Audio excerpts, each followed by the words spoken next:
"I need to speak with you about your education fund," my father said, sliding a bank statement across our kitchen island. Through blurred vision, I stared at the transfer receipt showing my entire college savings, nearly $87,000 accumulated. Since my childhood, now in an account with my brother's name. "We've decided Ethan's business school applications require our full financial support. Your computer science hobby won't need this kind of investment." As I stood speechless in our Riverwood kitchen, the magnificent irony burned in my pocket. The Davis Foundation scholarship letter offering me $300,000 for my undergraduate and graduate education, a letter I'd planned to surprise my parents. With that very evening, the casual cruelty had been building for years, but this moment crystallized everything. While my brother Ethan enjoyed unconditional support, I'd been measuring my worth in grade point averages and competition trophies since elementary school. Little did my parents know that their blatant favoritism was teaching me lessons they never intended. Lessons about self-reliance that would become remarkably valuable when they eventually found themselves desperate for the very expertise they had dismissed as my hobby. Before we jump back in, tell us where you're tuning in from, and if this story touches you, make sure you're subscribed, because tomorrow I've saved something extra special for you. My first clear memory of the different rules for Ethan and me dates back to when I was 8 years old. We were at the Riverwood Community Science Fair, where I'd spent weeks perfecting my project on solar energy. My simple demonstration had earned me second place, not the blue ribbon I'd hoped for, but still an achievement that filled my child-sized chest with pride. "Not first place?" my father asked when I ran to show him my red ribbon. His disappointment was palpable, his attention already drifting to his ringing phone. Later that same afternoon, Ethan knocked together a baking soda volcano in the last hour before judging, a project so common that the judges had created a separate participation category just for the dozen nearly identical eruptions. He received a green participation ribbon, and my parents took us all out for ice cream to celebrate Ethan's first science fair. I sat quietly with my strawberry cone while my parents snapped photos of Ethan holding his green ribbon aloft like an Olympic medal. When I carefully placed my second-place ribbon on the table, hoping for at least one commemorative photo, my mother absently used a napkin to move it aside so it wouldn't get ice cream on it. By the time we left, my ribbon had been forgotten, and I never saw it again. My name is Sarah Mitchell. I'm 22 years old now, but this story begins when I was finishing my undergraduate degree in computer science at Westlake University, preparing for graduate studies while Ethan was in his first year at the same university, mainly attending parties while nominally studying business administration. Growing up in Riverwood, Pennsylvania had been an exercise in constant comparison. Our parents, Robert and Karen Mitchell, owned Mitchell's Custom Furniture, a moderately successful local business that afforded us a comfortable middle-class life. From the outside, we appeared to be the perfect American family: hardworking parents, 2 academically enrolled children, a colonial home in a good neighborhood with a golden retriever named Max. Behind our glossy Christmas card facade lay a household of stark inequalities. My younger brother Ethan had always been the clear favorite. His mediocre accomplishments celebrated lavishly while my achievements were treated as expected baseline performance. The pattern was so consistent that our extended family had begun to notice, with my Aunt Jessica once asking my mother why they hadn't acknowledged my perfect SAT score during a family dinner where they'd enthusiastically toasted Ethan's acceptance. To the university my scholarship had already guaranteed me entry to a year earlier. "Sarah doesn't need the validation," my mother had replied with the practiced smile that accompanied all explanations of their differential treatment. "She's always been so self-motivated." The partial truth in her statement made it all the more frustrating. I was self-motivated because I'd learned early that external validation would not be forthcoming in our household. What my mother framed as innate independence had actually been carefully cultivated by years of comparative neglect. Now, as I stood in our kitchen staring at the transfer receipt that had emptied my college fund into Ethan's account, that cultivated independence would be put to the ultimate test. "This is illegal," I said finally, my voice steadier than I felt. That account was in my name. My father's expression hardened into the immovable mask I'd come to recognize whenever he felt challenged. It was a custodial account, which means we maintained control until you turned 25. It was always our money to allocate as we saw fit. The technical correctness of his statement didn't diminish its emotional impact. For years, they had referred to it as Sarah's college fund, encouraging me to watch it grow, to make honor roll so they would add the promised annual deposits, to understand that my education was a priority. All of those assurances evaporated with a single bank transfer. "You always told me this was for my education," I said, struggling to keep my voice level. "And you've done very well with your scholarship," my mother interjected, entering the kitchen with a basket of laundry. All Ethan's clothes, I noticed. "You don't need this money anymore. Your brother does." "My scholarship doesn't cover everything," I countered, though we both knew this wasn't entirely true. The Davis Foundation had been remarkably generous, covering tuition, room and board, books, and even providing a stipend for living expenses. What it didn't cover was the graduate school safety net I had been counting on, or the emotional security of knowing my parents valued my future. "Ethan's MBA program will cost nearly $200,000, my father continued, as if I hadn't spoken. "The furniture business isn't what it was before all these online retailers started undercutting local craftsmen. We need to consolidate our resources." The subtext was clear. Ethan's business education was an investment worth making. My computer science degree, despite my 4.0 GPA, my published research, my internship offers from major tech companies, was still being classified as an expensive hobby in their minds. "I understand," I said finally. Not because I did, but because experience had taught me that further discussion would only entrench their position. I carefully folded the bank statement and handed it back to my father. "I should get back to campus.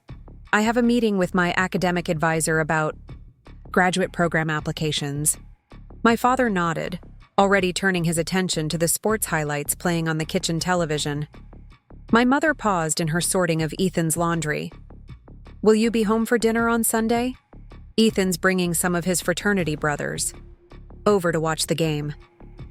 "I'm not sure," I replied, gathering my laptop bag. "I'll let you know." As I drove the 15 minutes back to campus in my 7-year-old Honda Civic, purchased with my own carefully saved high school job earnings, while Ethan had received a new Jeep for his 18th birthday, I finally allowed the tears to flow. Not for the loss of the money itself, though that was significant, but for the absolute confirmation of what I had sensed all along. In the economy of our family's affection, I was the undervalued stock they were willing to sell off when a more promising investment appeared. Back in my campus apartment, I found my roommate Lily arranging takeout containers on our small kitchen counter. "I got Thai from that place you like," she said, before looking up and noticing my reddened eyes. "What happened?"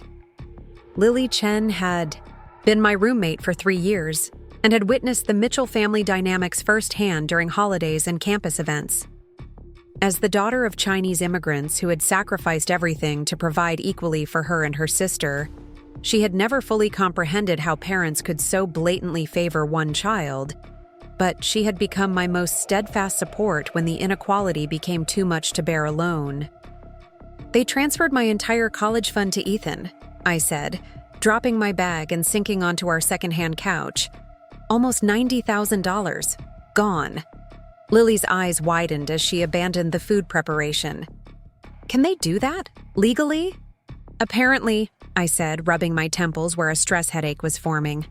"Custodial account. Their control until I'm 25. "That's..." Lily seemed at a loss for words, her sense of justice clearly offended. "That's just wrong. What are you going to do?" It was the essential question, and one I had been turning over in my mind during the entire drive back to campus. The Davis Foundation Scholarship had been a lifeline, guaranteeing my undergraduate education and providing a clear path to graduate studies. With it, I wasn't destitute or unable to continue my education, but the loss of my safety net, funds I had been counting on for additional graduate research, for the possibility of studying abroad, for the security of starting my professional life without crushing debt, represented more than a financial setback. It was the final confirmation that I could not count on my family for support. "I need to become completely independent," I said finally, the decision crystallizing as I spoke it aloud. Financially, emotionally, in every way. "Because of one decision?" Lily asked, her practical nature asserting itself. "As awful as this is, cutting off your family entirely seems extreme." "It's not one decision," I replied, years of accumulated slights and disappointments weighing in my voice. "It's a pattern that's never going to change. This is just the most expensive example." I pulled out my laptop and opened a spreadsheet I had maintained since my freshman year, a detailed budget tracking every expense, every source of income, every financial obligation and opportunity. Preparing and narrating this story took us a lot of time, so if you are enjoying it, subscribe to our channel. It means a lot to us. Now back to the story. With methodical precision, I began to adjust the projections, removing the expected parental contributions, recalculating based solely on scholarship funds, potential graduate assistantships, and projected income from my part-time position at Horizon Technologies. The numbers were tight but not impossible. If I increased my hours at Horizon, applied for additional merit scholarships, and perhaps took on a teaching assistant position, I could make it work. It would require sacrifices and careful planning, but independence was within reach. As I made these calculations, a sense of calm determination replaced my earlier distress. This wasn't the path I had expected to take, but perhaps it was the one I needed. A clean break from patterns of dependency and disappointment that had defined much of my life. "I'm going to apply for on-campus housing for the summer and next academic year," I decided, adding this to my growing list of independence measures. "I'm not going back to Riverwood." Lily watched me with a mixture of concern and admiration. "You know you can count on me if you need anything, right? My parents always ask about you, and they'd be happy to have you for holidays if you don't want to go home." Her offer touched me deeply. The Chen family had always treated me with a warmth and a quality that highlighted the deficiencies in my own family dynamic. During a Lunar New Year celebration I had attended with Lily during our sophomore year, I had watched in amazement as her parents proudly displayed both daughters' accomplishments with equal enthusiasm, never once comparing them or suggesting that one's success diminished the other. "Thank you," I said sincerely. "That means more than you know." That evening, as Lily slept in our shared apartment, I remained awake, meticulously reorganizing my life plans. I created a new budget, researched additional scholarship opportunities, and drafted emails to my academic advisor and to Mark Reynolds, my supervisor at Horizon Technologies, requesting meetings to discuss expanded opportunities. Around 2 a.m., as I was finally preparing for bed, my phone buzzed with a text message from Ethan. "Dad just told me about the college fund." "That's rough. Sorry." The brevity and casualness of his message reflected our complicated relationship. Ethan wasn't deliberately cruel, but he had spent his entire life accepting the preferential treatment our parents offered without questioning its impact on me. He was, in many ways, as much a product of their favoritism as I was, entitled where I was self-reliant, cavalier where I was careful, confident of support where I had learned to expect none. I considered how to respond, or whether to respond at all. Despite everything, Ethan was still my brother, and the inequalities in our treatment had been established by our parents, not by him. After several minutes of contemplation, I typed, "It's not your fault, but I'm making some changes. I won't be coming home for a while." His response came almost immediately. "Mom will freak. Dad too, probably. I know. But I need to do this."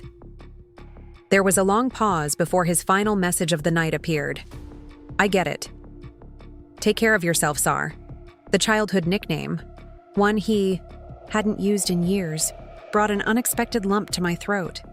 Whatever else might lie between us, we had once been allies in the complex ecosystem of our family, building blanket forts and sharing secrets before the differential treatment had created its inevitable distance.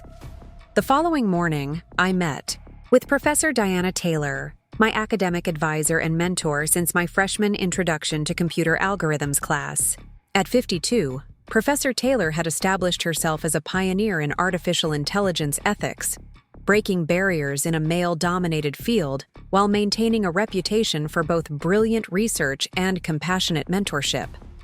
Her office, filled with books, plants, and framed photographs of former students at their graduate school celebrations, had become a sanctuary for me during difficult periods of my academic journey. Today, as I explained my situation and my decision to become fully independent, her expression conveyed understanding without pity, exactly what I needed. "Financial independence is challenging but achievable with your abilities," she said when I had finished explaining. "The graduate assistantship we discussed previously would cover a significant portion of your expenses, and I believe we can find additional opportunities through the department." She tapped a few keys on her computer, pulling up a database of university resources. The Westlake Emergency Fund provides grants for students experiencing unexpected financial changes. Given your academic standing, you'd be a prime candidate. "I hadn't considered that," I admitted. "It feels like accepting charity." Professor Taylor fixed me with the penetrating look that had intimidated generations of students who came to her class unprepared. "Sarah, these resources exist precisely for situations like yours. Utilizing available support isn't charity, it's strategic resource allocation." Her framing helped me overcome my reflexive resistance. Throughout my life, I had associated asking for help with weakness, largely because any request for assistance in my family home had been met with comparisons to my supposedly more self-sufficient brother. The irony that Ethan received constant support without having to ask while I was praised for not needing help had not been lost on me. "I'll apply," I agreed. "And I'd like to formally accept the research assistant position for the summer term." Professor Taylor smiled. "Excellent. I'll process the paperwork today. Now, regarding your graduate school applications, have you considered opportunities beyond Westlake?" The question caught me by surprise. I assumed I would continue here, given my established research and the potential for the Davis Foundation to extend funding. "Westlake would be fortunate to keep you," she acknowledged. "But given your recent decision to establish independence, it might be valuable to consider programs that would take you further from Riverwood. Sometimes geographical distance facilitates emotional boundaries." Her insight struck me forcefully. I had been so focused on the practical aspects of financial independence that I hadn't fully considered the emotional dimensions of truly separating from my family's influence. Remaining at Westlake, barely 15 minutes from my parents' home, would make complete separation nearly impossible. "I'll expand my search," I decided. "Maybe the West Coast, or even international programs." Professor Taylor nodded approvingly. "The Harrison Fellowship at Berkeley would be particularly well-suited to your research interests. The application deadline is next month. I'd be happy to provide a recommendation." By the time I left her office, I had a list of additional funding opportunities, graduate programs to research, and a confirmed summer position that would provide both income and valuable research experience. The path ahead remained challenging, but no longer seemed insurmountable. My next meeting was with Mark Reynolds, the regional director at Horizon Technologies, where I had been working part-time in software quality assurance. At 62, Mark had built his career during the early days of the Internet revolution, establishing Horizon as a respected mid-sized tech company focused on healthcare software solutions. His corner office overlooked the Westlake University campus, a visual reminder of the company's commitment to recruiting local talent. As I explained my situation and my need for additional hours, his reaction surprised me. "I've been meaning to discuss your role here anyway," he said, pulling up my employee file on his tablet. "Your work has consistently exceeded expectations, particularly your contributions to the patient portal security protocols." I nodded, acknowledging the project that had consumed much of my time over the previous semester, a comprehensive security audit that had identified and addressed several potential vulnerabilities in the company's flagship product. "We'd like to offer you a transition to full-time employment after graduation," Mark continued. "The role would include flexible hours to accommodate your graduate studies, remote work options when necessary, and a significant salary increase. We're prepared to be quite competitive to keep talent like yours in-house." The offer represented another piece of my independence puzzle falling into place, though not without complications. "I'm considering graduate programs outside the region," I admitted. "Possibly on the West Coast or even internationally." Rather than disappointment, Mark's expression reflected thoughtful consideration. "Horizon has offices in San Francisco, Seattle, and Toronto. If you're accepted to programs in those areas, we could potentially arrange a transfer. For more distant locations, we might discuss remote arrangements, depending on the specifics." His flexibility and clear valuation of my contributions contrasted sharply with my parents' dismissive attitude toward my chosen field. Here was tangible evidence that my computer hobby represented marketable skills and genuine professional potential. "I appreciate the offer and the flexibility," I said sincerely. "For the immediate term, I would definitely welcome additional hours for the remainder of the academic year and through the summer." "Consider it done," Mark replied, making a note in my file. "I'll have HR draft the formal offer for the post-graduation position by next week. In the meantime, coordinate with Diane in scheduling to optimize your increased hours around your academic commitments." As I left Horizon's offices that afternoon, the concrete steps toward independence I had taken in a single day provided a foundation of confidence I hadn't expected to find so quickly. The emotional wound of my parents' decision remained raw, but the practical path forward was taking shape with surprising clarity. That evening, I received the first in what would become a barrage of communications from my mother. The initial text message was deceptively casual. "Are you coming home for dinner this weekend? Making your favorite lasagna." The offer of my favorite meal represented her standard approach to smoothing over family tensions. As if marinara sauce and ricotta, cheese could compensate for fundamental breaches of trust. I considered ignoring the message entirely, but decided that clear communication of my boundaries would be more effective than silence. "I won't be coming home this weekend or for the foreseeable future. I need some space to process recent events and focus on my education." Her response was immediate and predictable. "Don't be dramatic, Sarah. It's just money. Your scholarship covers everything you need. Your brother has different requirements." The familiar dismissal of my feelings as dramatic stung, but no longer held the power it once had. I replied simply, "I've made my decision. Please respect it." Then, exercising newfound determination, I muted notifications from both my parents' contact information. Whatever emotional manipulation might follow, I would engage with it on my own timeline, not theirs. Over the following week, I systematically reconstructed my life plans.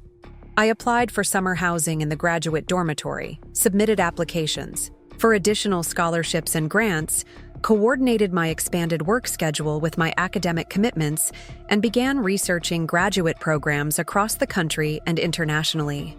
Lily watched this transformation with a mixture of concern and admiration, offering practical assistance where needed and emotional support when the weight of family rejection became temporarily overwhelming. "They've called me 3 times," she informed me one evening, referring to my parents. wanting to know if you're really serious about this foolishness and asking me to convince you to stop overreacting. What did you tell them? I asked, looking up from my laptop where I was completing an application for the Harrison Fellowship at Berkeley. That they should respect your boundaries and that transferring your college fund without even discussing it with you was a profound breach of trust, she replied matter-of-factly. Your mom hung up on me. Your dad sent me a text saying I don't understand family dynamics. Despite the seriousness of the situation, I found myself laughing. That sounds about right. I'm sorry they're dragging you into this. Lily shrugged. I'm used to parents with strong opinions. Mine didn't speak to me for a month when I switched from pre-med to environmental science. The difference is, they came around eventually, because they respected me as an adult making my own choices. Her observation highlighted another dimension of my parents' behavior that had always troubled me, their persistent infantilization of my decision-making, even as they demanded adult responsibilities from me. I was expected to maintain perfect grades, contribute to household expenses, and plan my future with meticulous care. Yet my perspectives and choices were dismissed as naive or incomplete whenever they conflicted with my parents' expectations. I don't think they'll ever see me as an adult with valid perspectives, I admitted. At least not until I've proven myself so completely that they can't possibly deny it anymore. Then that's exactly what you'll have to do, Lily replied with characteristic directness. Build a life so undeniably successful on your own terms that they're forced to recognize their mistake. Her framing resonated with something deep within me. Not a desire for revenge exactly, but a determination to demonstrate through action rather than argument that my path was valid and valuable. Success would be the most eloquent response to their lack of faith in my chosen direction. The following Sunday, which would have been our regular family dinner, I deliberately scheduled a video call with a professor from the University of Toronto's Computer Science Department, discussing their graduate programs and research opportunities. As we explored the details of the university's artificial intelligence focus and the professor's current work in algorithmic bias identification, I felt a sense of expanding possibility. My world, which had always centered around Riverwood and Westlake University, suddenly seemed much larger. The constriction of trying to earn approval from parents who would always prioritize my brother gave way to the exhilaration of pursuing excellence that would be evaluated on its genuine merits, not through the distorting lens of family favoritism. When my phone rang immediately after the call ended, displaying Ethan's name, I hesitated before answering. My brother had been noticeably absent from my parents' campaign to bring me back into the fold, neither pressuring me to return, nor explicitly supporting my decision to create distance. "Hello?" I answered cautiously. "Hey, Sar." Ethan's voice came through, the background noise suggesting he was at some social gathering. "You missed dinner. Mom made that weird lasagna with the spinach you like." "I know," I replied. I had other commitments. There was a pause before he continued, his voice dropping slightly as if moving away from others to speak more privately. "They're pretty worked up about this. Dad gave a whole speech about family loyalty and obligations. The irony of my father lecturing about family obligations after transferring my entire college fund to Ethan without consultation was so profound that I couldn't immediately formulate a response. Look," Ethan continued, misinterpreting my silence. "I know you're upset about the money, but they're just trying to do what's best for both of us." "Are they?" I asked, the question genuine rather than rhetorical. "Or are they doing what's best for you and expecting me to accept whatever remains after your needs are met? Because that's been the pattern for as long as I can remember." Another pause, longer this time. When Ethan spoke again, his tone had shifted from casual to contemplative. "I never really thought about it that way. I mean, they've always been supportive of both of us." "Differently supportive," I corrected. "They funded your sports camps and bought you a new Jeep. They made me get scholarships for academic camps and buy my own car with my babysitting money. They're taking your fraternity brothers to dinner downtown next week, but complained about the cost of my honor society induction ceremony last year. It's not one decision, Ethan. It's a lifetime of them. The silence that followed suggested he was genuinely considering my perspective, perhaps for the first time. I didn't ask for the college fund money, he finally said, a defensive edge creeping into his voice. I know you didn't, I acknowledged. This isn't about blaming you. It's about me recognizing a pattern I can't keep participating in. I need to build my own life based on my own choices and values. That sounds lonely, he observed, surprising me with his insight. Maybe, I conceded, but it's authentic, and that has to count for something. As we ended the call with an awkward but not hostile goodbye, I realized that my relationship with Ethan represented another dimension of independence I would need to navigate.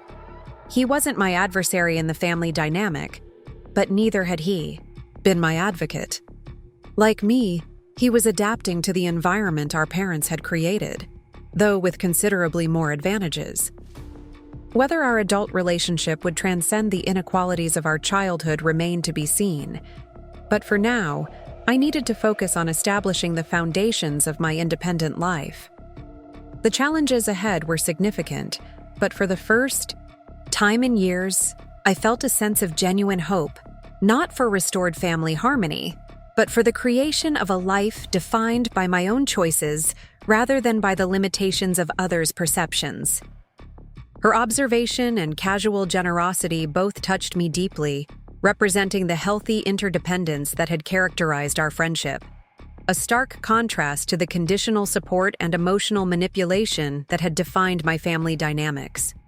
As June progressed, I settled into a productive summer rhythm focused on my research assistantship, expanded role at Horizon Technologies, and preparation for the significant transition to Berkeley in August. The structured independence I had established provided both stability and freedom, allowing me to engage with my work without the constant background noise of family tension.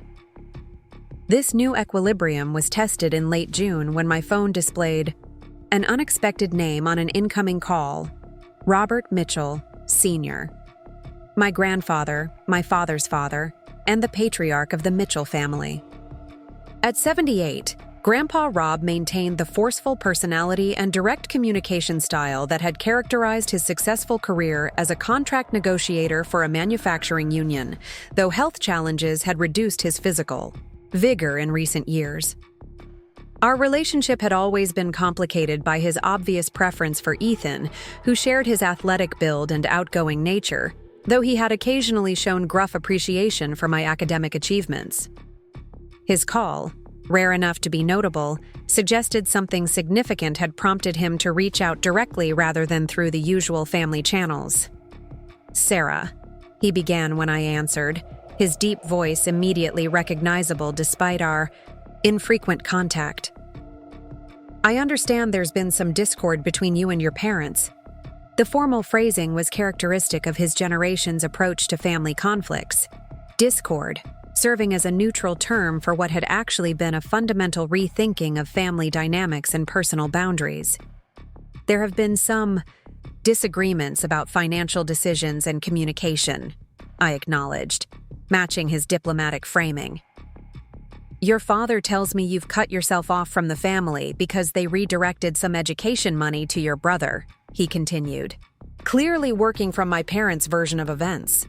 Seems an extreme reaction to a practical matter." The dismissive characterization might once have prompted me to launch into a detailed defense of my perspective, seeking to justify my decisions and feelings to this family authority figure. Instead, I responded with measured directness. "There's more to the situation than that, Grandpa. I've established some independence that was long overdue, but I haven't cut myself off from the family. I'm in regular communication with both parents and Ethan." A brief silence suggested my calm response wasn't what he had expected. "Your grandmother and I are concerned about this rift. Family should remain connected, whatever the disagreements." The invocation of family unity represented a common theme in our extended family culture. The expectation that individual needs or concerns should be subordinated to maintaining harmonious appearances, regardless of underlying issues.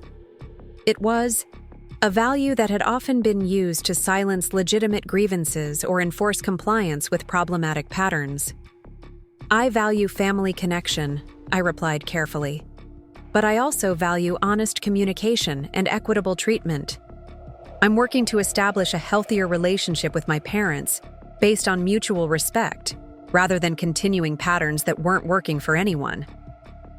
Another silence, longer this time. When my grandfather spoke again, his tone had shifted. Slightly.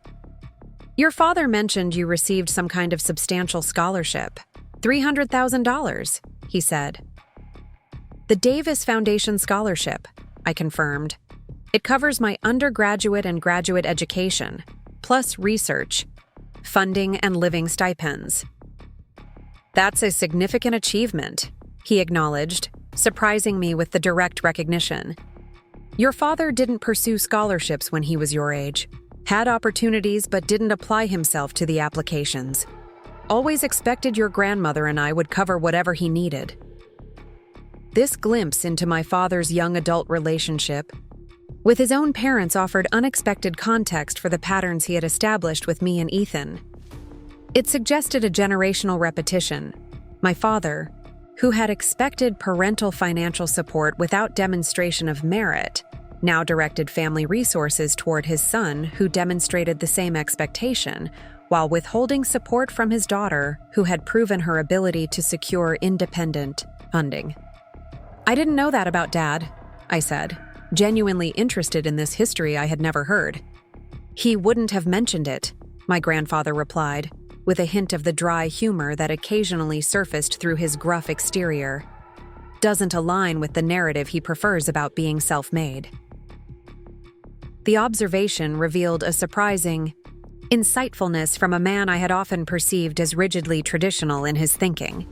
It suggested he recognized the gap between my father's self-presentation and the reality of his developmental path. "Where will you be studying for your graduate work?" he asked, changing direction with the conversational abruptness that characterized his communication style. "Berkeley," I replied. "Their program in AI ethics aligns perfectly with my research interests." "California," he mused.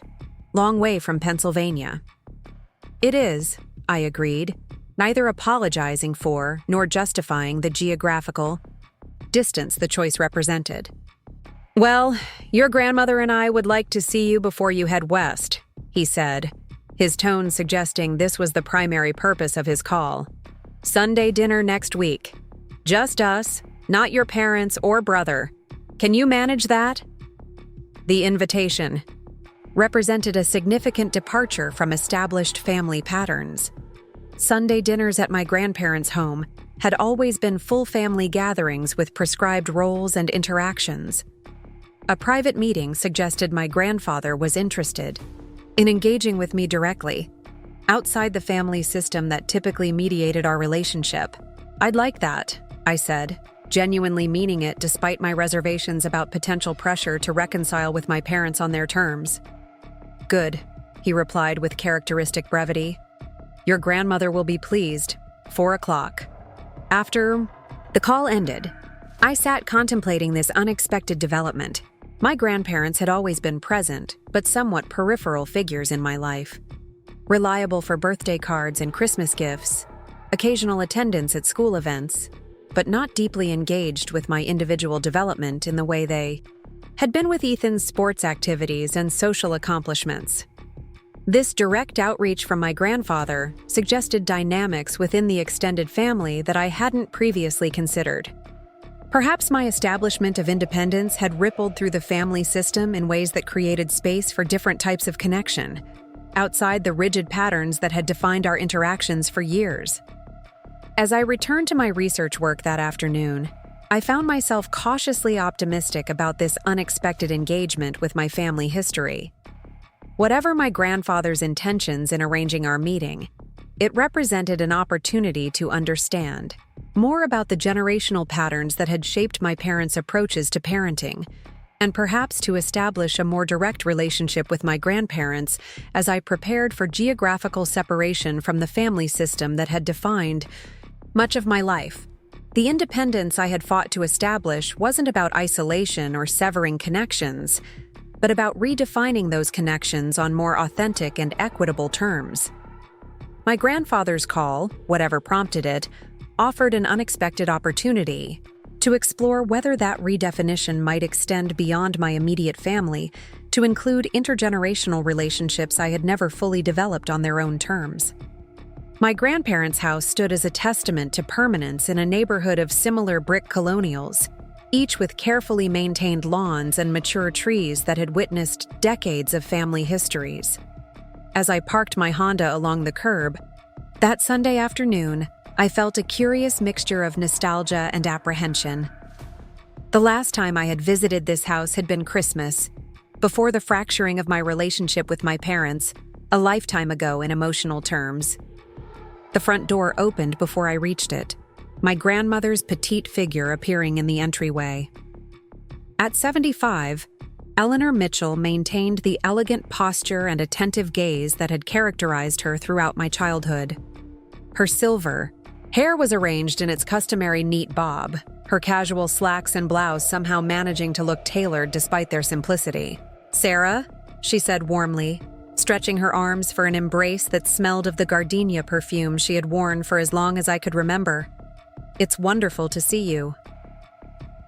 "Hi, Grandma," I replied, returning her hug with genuine affection.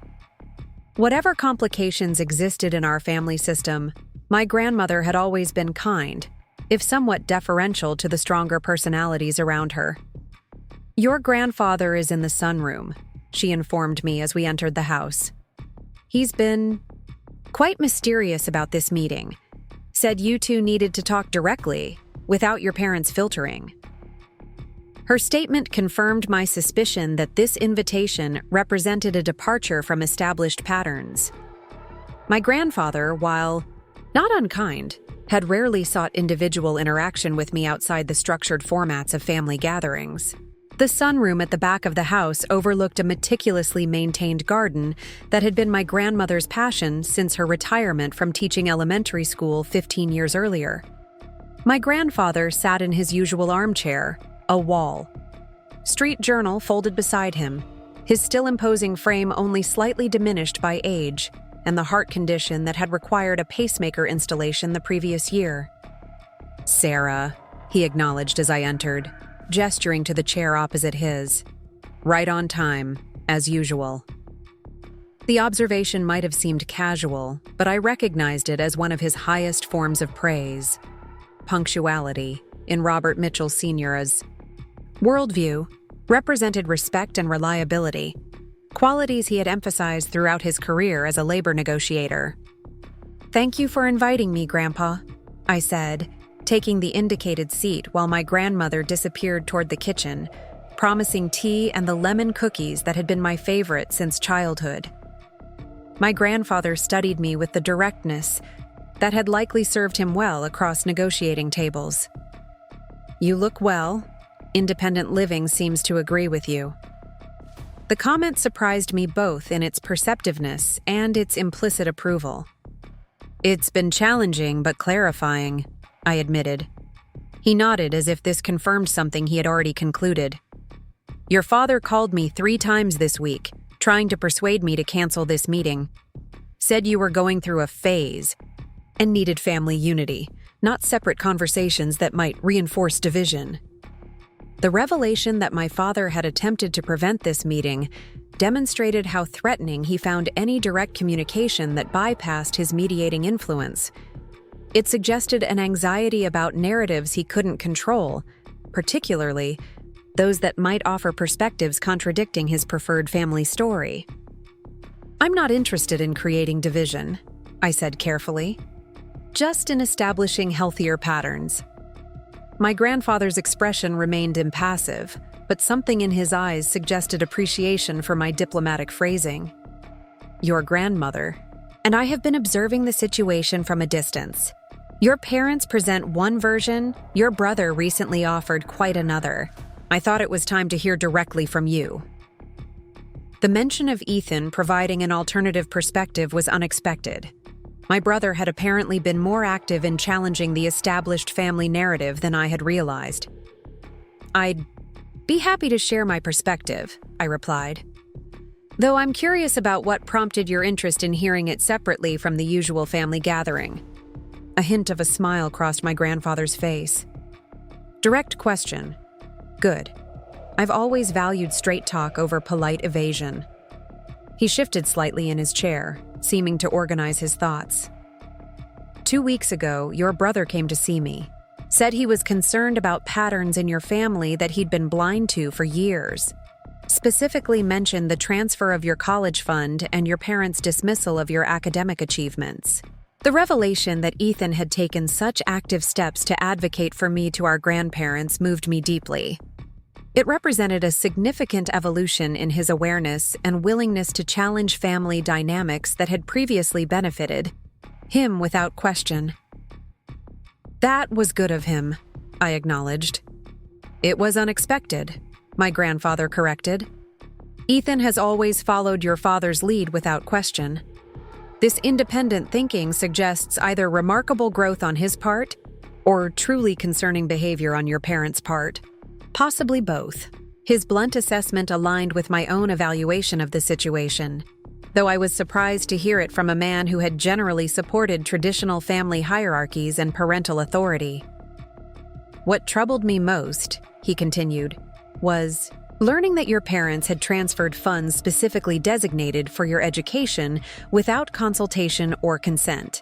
In my day, we called that stealing." The stark characterization shocked me. I had viewed the transfer as unfair and disrespectful, but had hesitated to classify it in such explicitly unethical terms, partly due to my father's technical justification about the custodial nature of the account. "The account was legally in their control," I noted, feeling compelled to acknowledge the technical distinction even as I appreciated his moral clarity. "Legal doesn't always equal right," my grandfather replied firmly. "Intent matters. That money was designated for your education through years of explicit statements and agreements. Redirecting it on a technicality shows questionable character." My grandmother returned with a tray bearing tea and the promised cookies, setting it on the small table between us. "Your grandfather believes in calling things what they are," she observed mildly. "It's been the foundation of his negotiating career.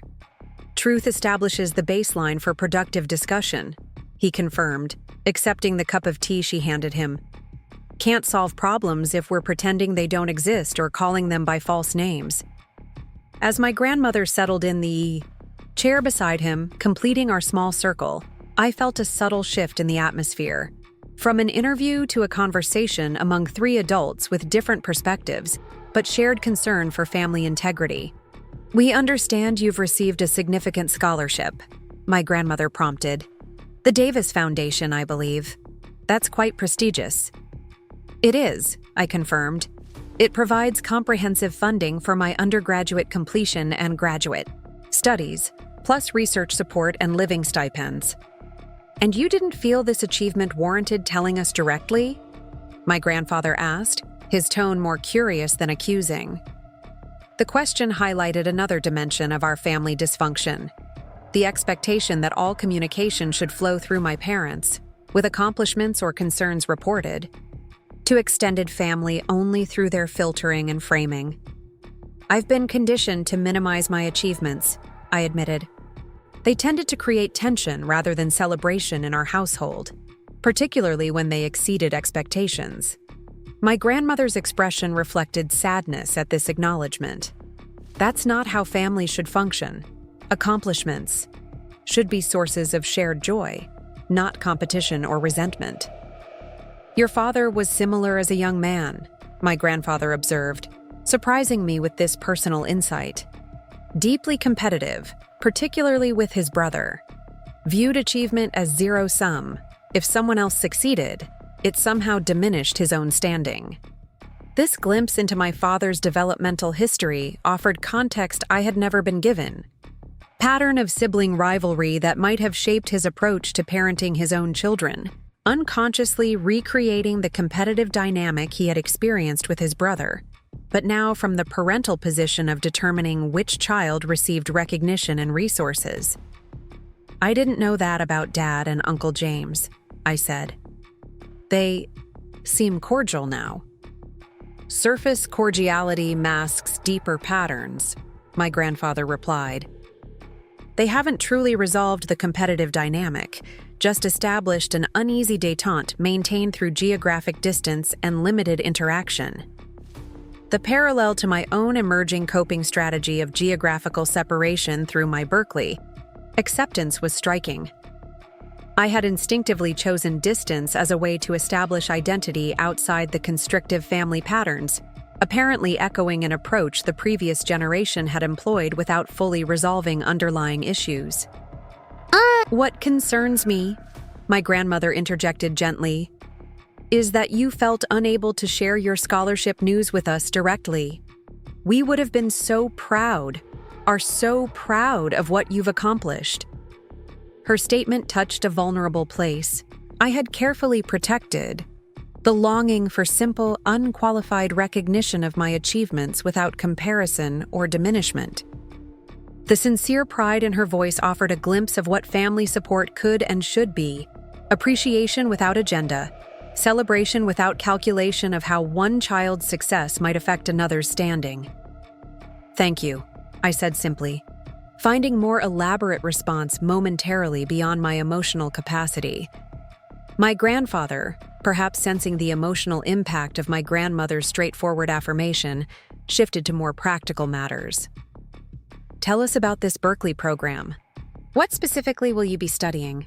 The question opened a conversation that continued through tea and into the early evening dinner my grandmother had prepared. A discussion of my academic interests, professional aspirations, and the specifics of the AI ethics research I hoped to pursue. Throughout, both grandparents demonstrated genuine interest and engagement, asking thoughtful questions and offering relevant observations without the dismissive categorization of computer hobby that had characterized my parents' response to my chosen field. As we finished the apple pie that had been my favorite since childhood, my grandfather cleared his throat in the manner that typically preceded his more significant statements. "Your grandmother and I have been discussing how we might support your graduate studies." The direction caught me completely off guard. "That's very kind, but the Davis Scholarship is quite comprehensive. I don't need financial support." "Need and deserve are different considerations," my grandfather replied. "We've maintained education funds for all our grandchildren. Yours remains untouched, as you've secured your own undergraduate funding through merit." This revelation represented another piece of family financial information that had been withheld from me: the existence of grandparental education funds that apparently operated separately from the college account my parents had established and subsequently redirected to Ethan. "We'd like to provide these funds directly to you," my grandmother added, "for whatever educational purposes you deem appropriate, whether additional research expenses, study abroad opportunities, or simply as security for your future academic endeavors." The offer represented not just financial support, but a fundamental shift in intergenerational dynamics. Direct provision of resources without parental mediation or control. A vote of confidence in my judgment and autonomy that contrasted sharply with my parents' persistent infantilization of my decision-making. "That's incredibly generous," I said, genuinely moved by both the material support and its symbolic significance. "But won't this create conflict with my parents? They seem to believe family resources should be pooled and allocated according to their assessment of need, with Ethan's business school aspirations taking priority." My grandfather's expression hardened slightly. "Your parents don't determine how we allocate our resources or support our grandchildren. These funds were always intended for your education specifically, not as a general family pool for redistribution." His firm boundary with his own son offered another model of family interaction I had rarely witnessed. the maintenance of clear intergenerational limits around decision-making authority, particularly regarding financial resources designated for specific purposes. "We've already informed your father of our decision," my grandmother added. "He expressed concern about undermining parental authority and creating imbalance between siblings, but we were quite clear that each grandchild's education fund is separate and specific." The image of my grandparents holding firm against my father's attempts to control their financial decisions added another dimension to my understanding of our family system.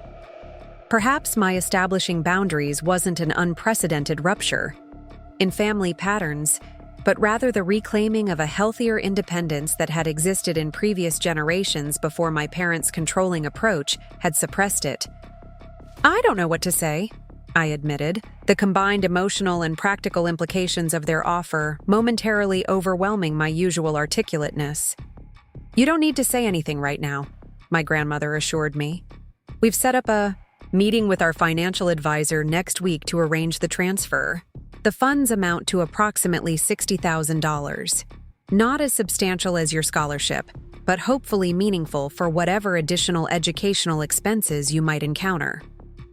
The amount was indeed significant, potentially covering international research opportunities, conferences, or specialized equipment that might extend beyond the Davis Foundation's already generous provisions. More importantly, it represented a vote of confidence in my chosen path from family members whose judgment I respected, counterbalancing the dismissal I had experienced from my parents. As the evening concluded and I prepared to leave, my grandfather accompanied me to the door. While my grandmother gathered containers of leftovers she insisted I take back to my campus housing. In the privacy of the front hallway, he spoke with uncharacteristic emotional directness. "I want you to know that I see what's happening in your family," he said, his voice low but firm. "Your parents are repeating patterns from Robert's childhood. Patterns your grandmother and I tried to address but never fully resolved. The favoritism, the conditional approval, the resource allocation based on conformity rather than need or merit. We recognize it all." His acknowledgement of these dysfunctional patterns offered validation. I hadn't realized I still saw it.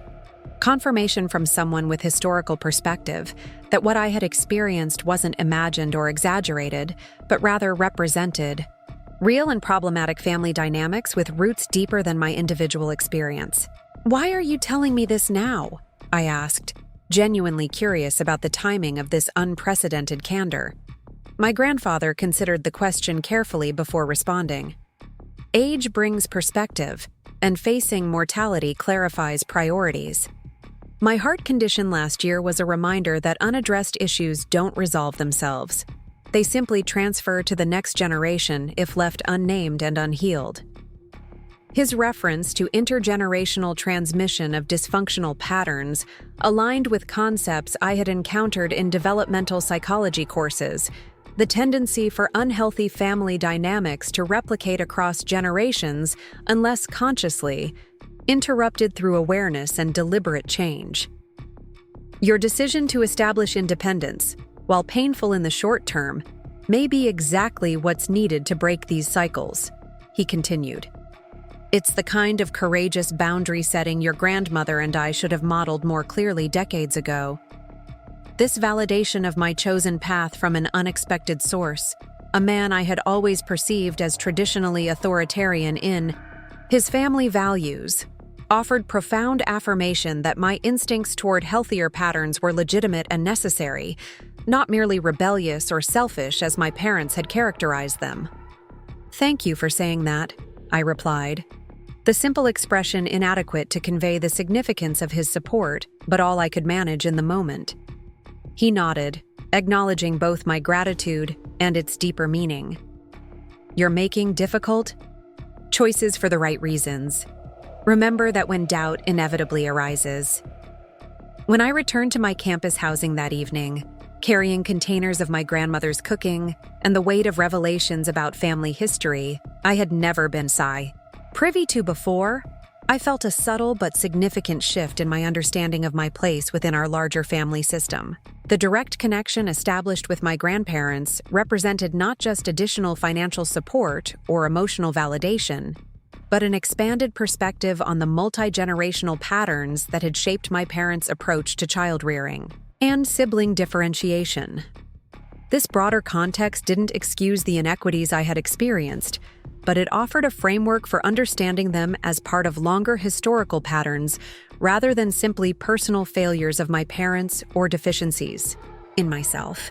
It suggested that my establishing independence wasn't an unprecedented rupture, but rather a necessary correction to unhealthy patterns that had persisted precisely because no one had been willing to challenge them directly across multiple generations. The following morning, I received an email from Berkeley confirming my housing assignment in a graduate apartment complex near campus, another piece of my independent future falling into place with satisfying precision. As I forwarded the information to Mark Reynolds at Horizon Technologies to coordinate my transition to their San Francisco office, my phone displayed an incoming call from my father. Given our recent interactions and what I had learned from my grandparents about his attempts to prevent our meeting, I hesitated before answering. The temptation to avoid the likely difficult conversation was strong, but avoiding communication altogether would contradict my goal of establishing healthier patterns rather than simply escaping dysfunctional ones. "Hello, Dad," I answered, keeping my tone neutral. "I understand you visited your grandparents yesterday," he began without preamble, his voice carrying the controlled tension I recognized from childhood confrontations. "Without informing your mother or me." The framing was characteristic, positioning independent interaction with other family members as a breach of protocol requiring parental notification or approval, despite my adult status and my grandparents' explicit desire for direct communication. "Grandpa invited me for dinner," I replied simply. "It was a good visit." "They had no right to offer you money without consulting us," he continued, confirming that my grandparents had indeed informed him of their intention to provide my education fund directly to me. Family financial decisions should be coordinated, with resources allocated according to current needs. The statement revealed his fundamental assumption that family finances represented a communal pool subject to parental control and redistribution, rather than specific allocations designated for individual purposes and maintained as such. "Grandpa and Grandma see it differently," I observed, careful to keep my tone factual rather than challenging. "They've established individual education funds for each grandchild to be used specifically for that person's educational needs." My father's frustrated exhale was audible through the phone. "That approach creates inequality and competition between siblings.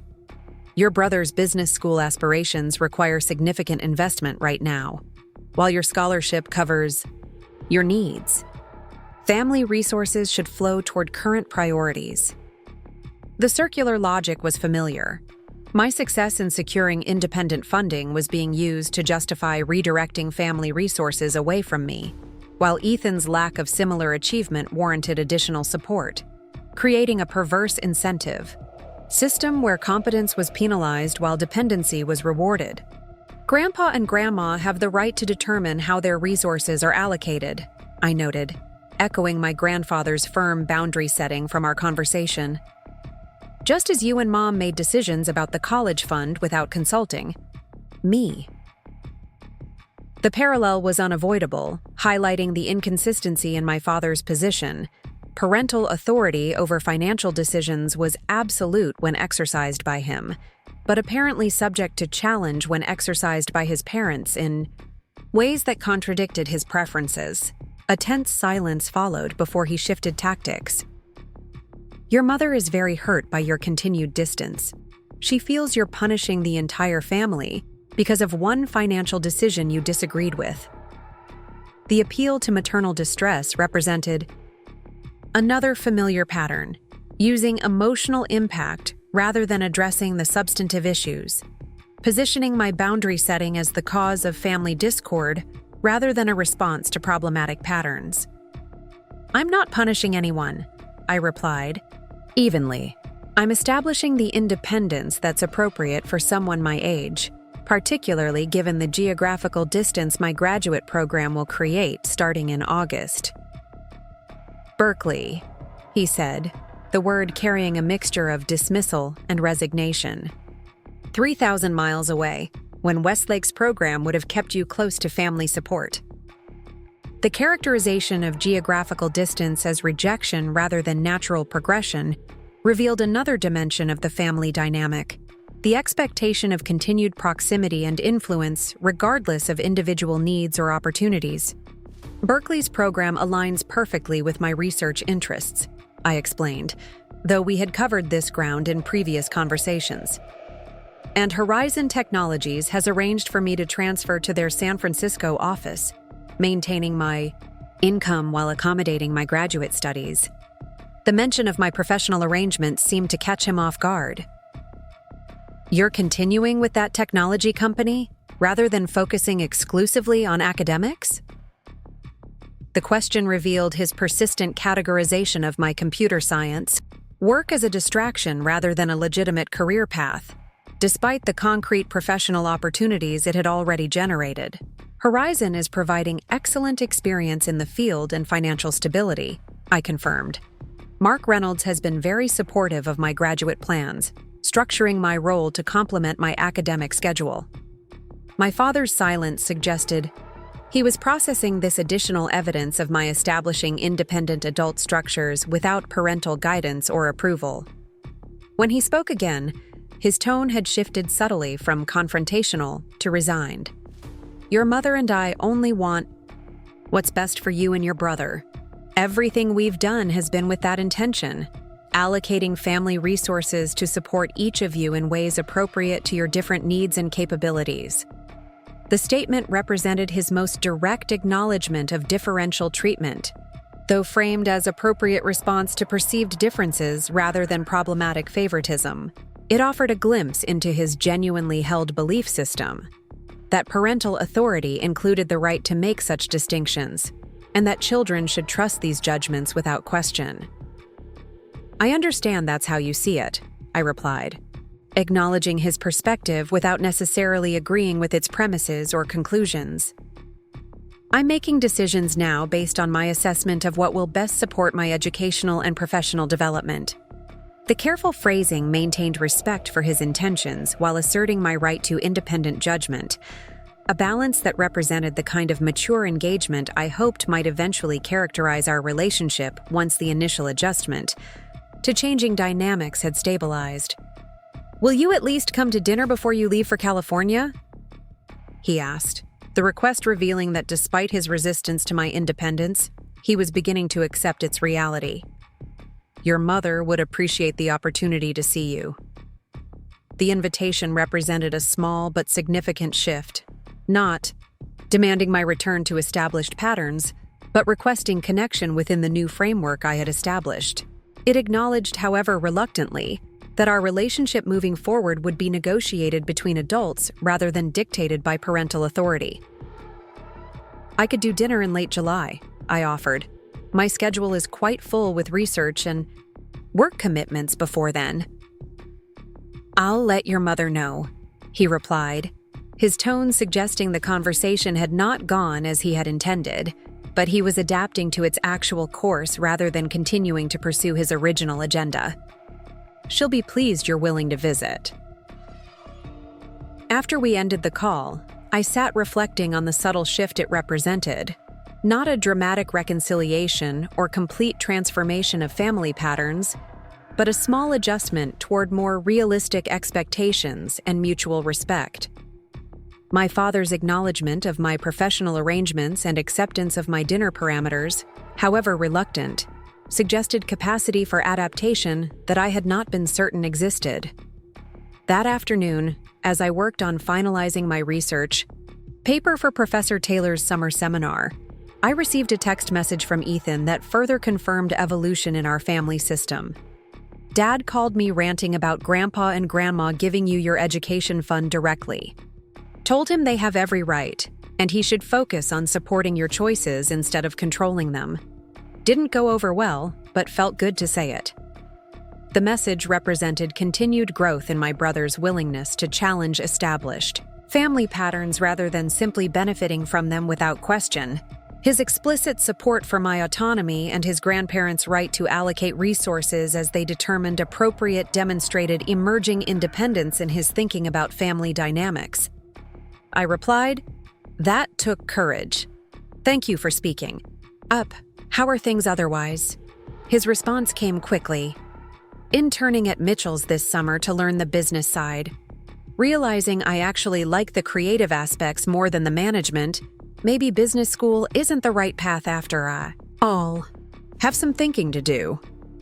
The admission that he was questioning the prescribed professional path our father had established for him represented another dimension of evolving family dynamics.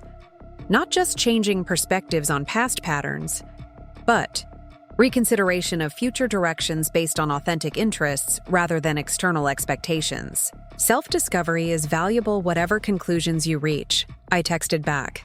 "Let me know if you want to talk through options sometime."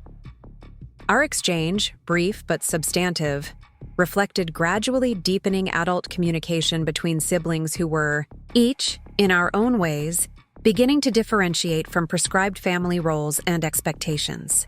While we had experienced our parents' differential treatment from opposite positions, me as the perpetually proving achiever, him as the automatically supported favorite, we were both now engaged in the essential developmental task of establishing authentic identities independent of those assigned positions. As June transitioned to July, my daily life settled into a productive rhythm focused on research, professional development, and preparation for my move to Berkeley. Professor Taylor's summer seminar provided intellectual stimulation and community with fellow graduate-bound students, while my expanded role at Horizon Technologies offered practical application of theoretical concepts and financial stability that supported my independence. Throughout this period, my relationship with my parents remained limited but civil, primarily conducted through occasional text messages and brief phone conversations focused on practical matters. My mother's communications maintained emotional overtones of hurt and confusion regarding my continued distance, while my father's reflected grudging acceptance of my choices with occasional attempts to assert influence over specific decisions. Ethan and I established a weekly video call tradition, gradually developing the kind of direct sibling relationship that had been difficult to cultivate within the family system that had consistently positioned us as competitors for parental approval and resources. These conversations revealed dimensions of my brother I had never fully appreciated: his artistic sensibility, his genuine interest in furniture design rather than business management, his emerging awareness of how our parents' expectations had constrained his authentic development despite seeming to favor him. My grandparents followed through on their commitment to provide my education fund directly, arranging a meeting with their financial advisor where the resources were transferred to an account in my name with no custodial limitations. The process was conducted with characteristic efficiency and minimal emotional drama, my grandfather treating it as a straightforward fulfillment of long-standing intentions rather than an exceptional intervention in family dynamics. "Use it wisely" was his only specific direction during the transaction. For educational purposes broadly defined, experiences that expand your understanding, whether inside traditional academic structures or beyond them. The flexibility in his definition reflected respect for my judgment that contrasted sharply with my parents' persistent need to direct and control my choices, another model of intergenerational relationship based on trust and mutual respect rather than authority and compliance.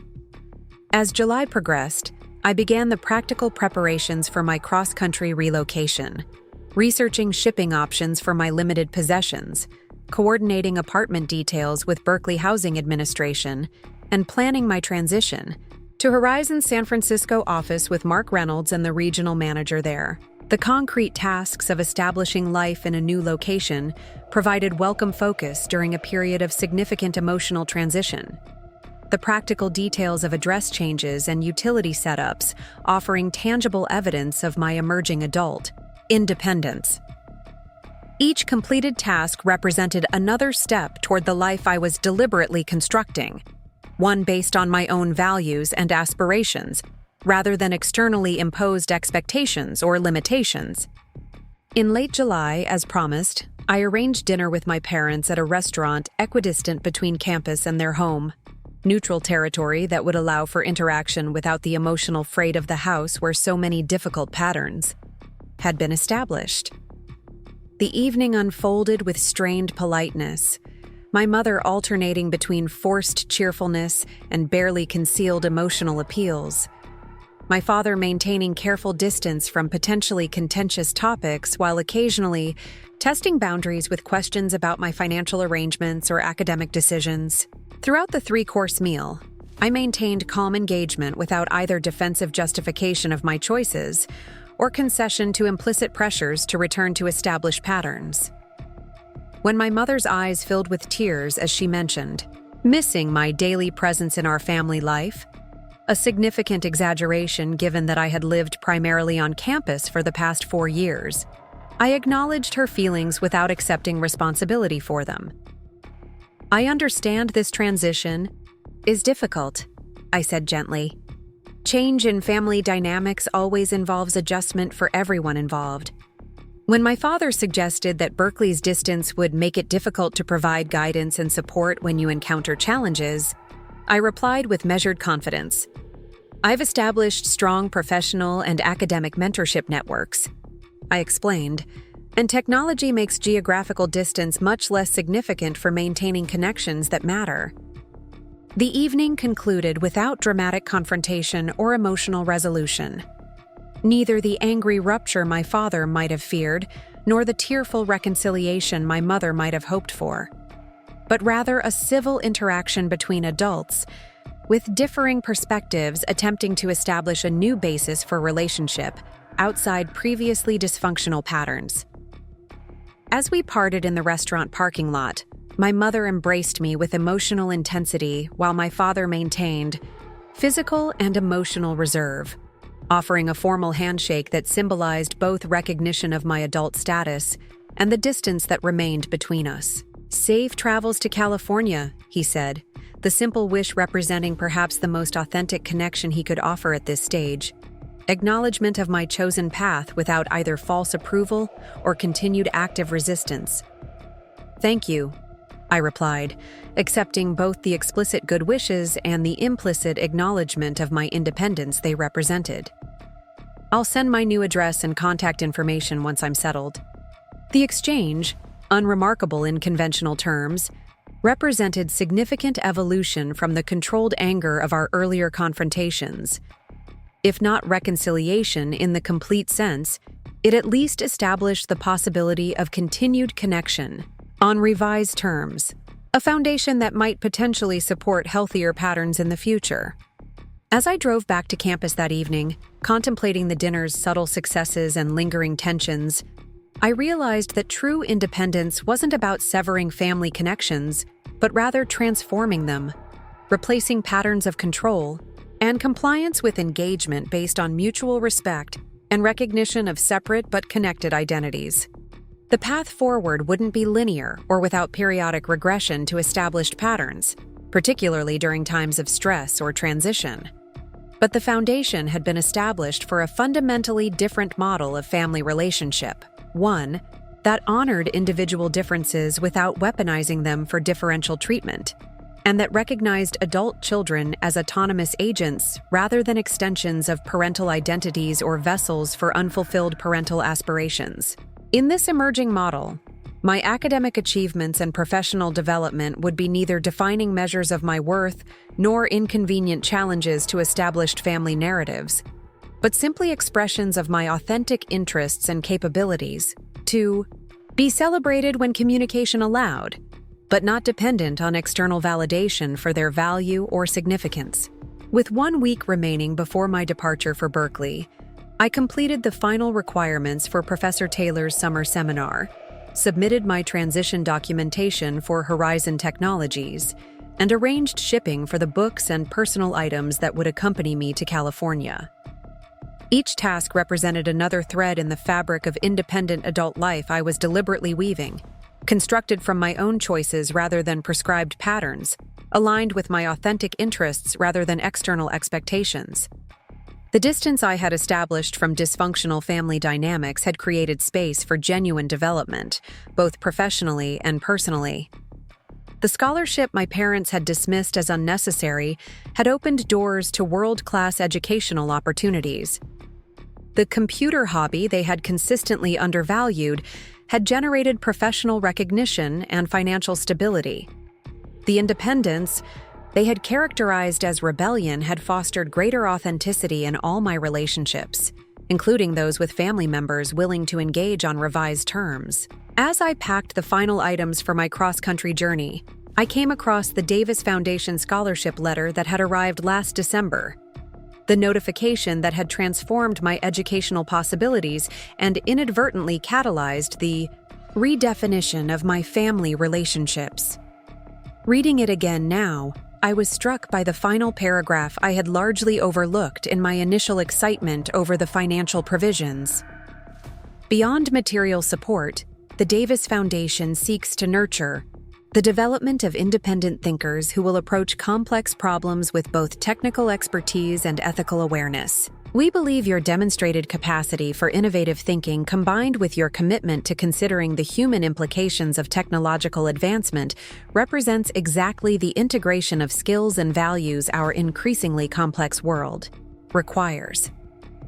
The Foundation's recognition of the relationship between independence of thought and ethical engagement resonated deeply with my current understanding of my own developmental journey.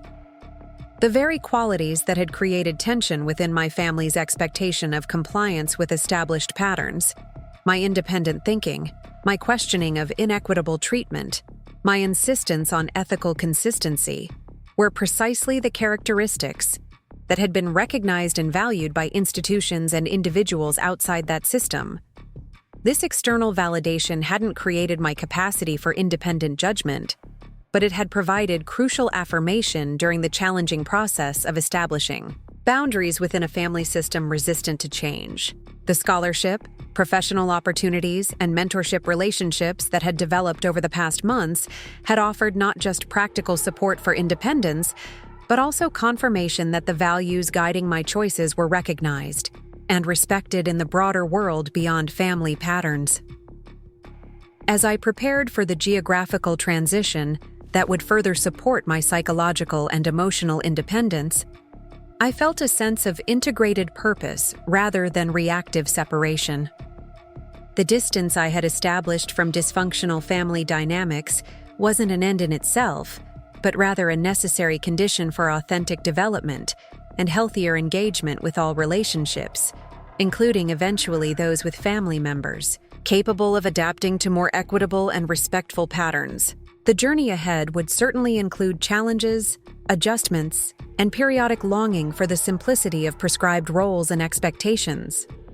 But it would be a path of my own choosing, aligned with my genuine interests and values, unconstrained by artificial limitations or comparative judgments based on family position rather than individual merit. In that fundamental shift from externally defined identity to authentic self-direction lay the true value of independence, not isolation. From meaningful connection, but freedom to engage from a place of integrated purpose and genuine choice rather than compliance or reaction. It represented the capacity to transform patterns rather than simply escape or endure them, creating the possibility for healthier relationships in all domains of life moving forward. The Berkeley campus sprawled before me, a tapestry of historic buildings and modern research facilities woven together by tree-lined paths and open spaces filled with students engaged in animated conversations. August sunshine bathed everything in golden light as I walked from my graduate apartment toward the computer science building, mentally mapping the campus that would be my academic home for the next 2 years.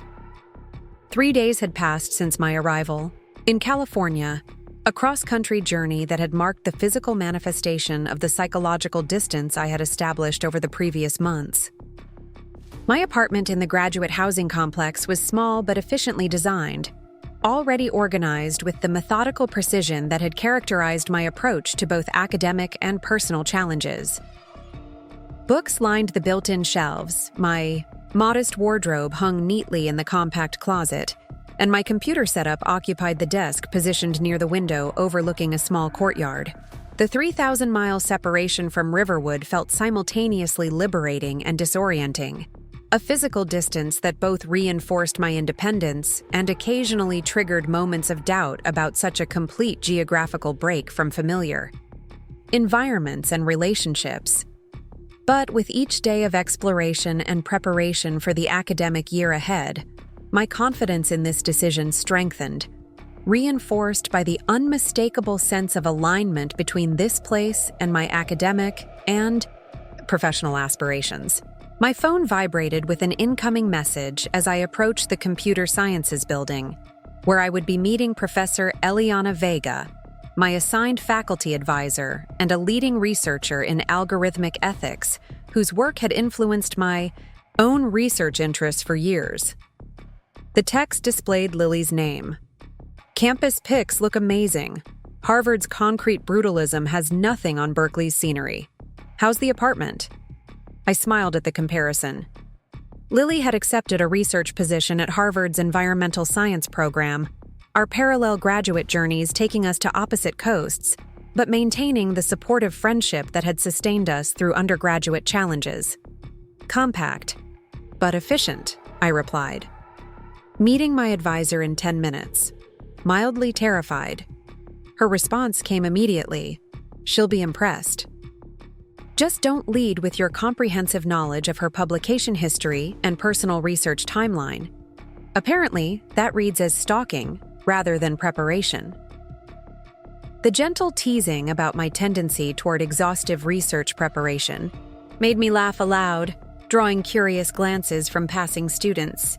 Lily knew me well enough to recognize both my strengths and the occasional social awkwardness that accompanied my thorough approach to new situations. The Computer Sciences building housed faculty offices on the upper floors, with research labs, and classrooms occupying the lower levels.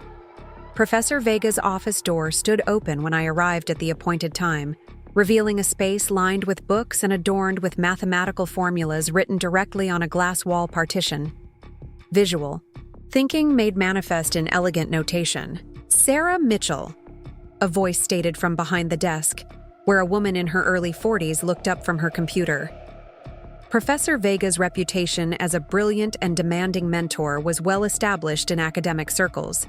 Her groundbreaking work on ethical frameworks for machine learning algorithms having influenced regulatory approaches internationally. Right on time. I appreciate punctuality. Thank you for meeting before the semester officially begins, I replied, taking the offered seat across from her desk.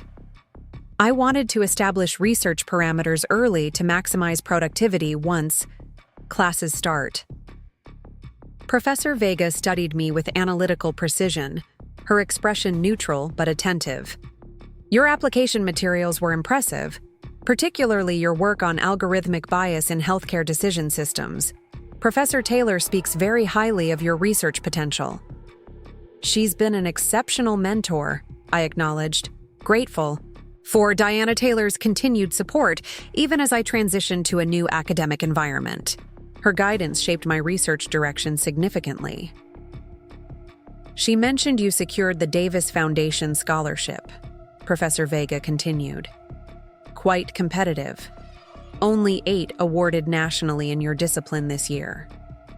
The comment triggered a momentary flash of the family dynamics that had surrounded that achievement. My parents' dismissal of its significance contrasted with my grandparents' genuine recognition of its merit. Here, in this new environment, the scholarship represented professional recognition rather than a point of family contention, its value assessed on objective criteria rather than through the distorting lens of sibling comparison. The Foundation's emphasis on ethical applications of technology aligned perfectly with my research interests, I replied, refocusing on the professional context of our conversation. Professor Vega nodded, then shifted the discussion towards specific research opportunities within her lab group and the potential for my integration into ongoing projects that intersected with my interests in healthcare algorithm ethics.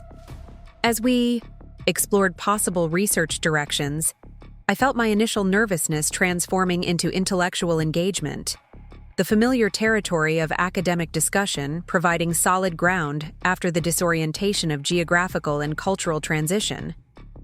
I'm currently leading a collaborative project with UCSF Medical Center, she explained, referencing the nearby university hospital system. We're evaluating potential bias in diagnostic algorithms across demographically diverse patient populations. Your background in both technical implementation and ethical framework development would be valuable to this effort. The opportunity represented exactly the kind of research I had hoped to engage with: practically relevant, ethically significant, and intellectually challenging. That sounds fascinating. I'd be very interested in contributing to that project. Good, Professor Vega replied with characteristic directness. I'll send the current materials for review. The team meets Thursdays at 2 p.m. I expect thorough familiarity with the existing research before your first meeting next week. Her clear expectations and no-nonsense approach felt refreshingly straightforward after years of navigating the unstated rules and shifting standards that had characterized my family dynamics.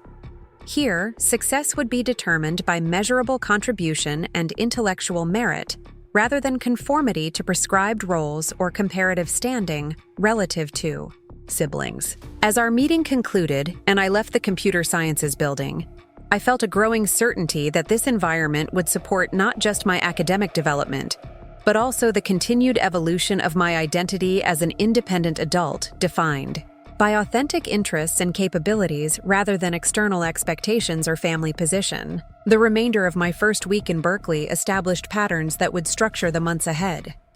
I completed orientation sessions for new graduate students, finalized my course registration for the fall semester, and explored the neighborhood surrounding the university campus, identifying essential resources and establishing daily routines that would support sustained productivity once academic demands intensified.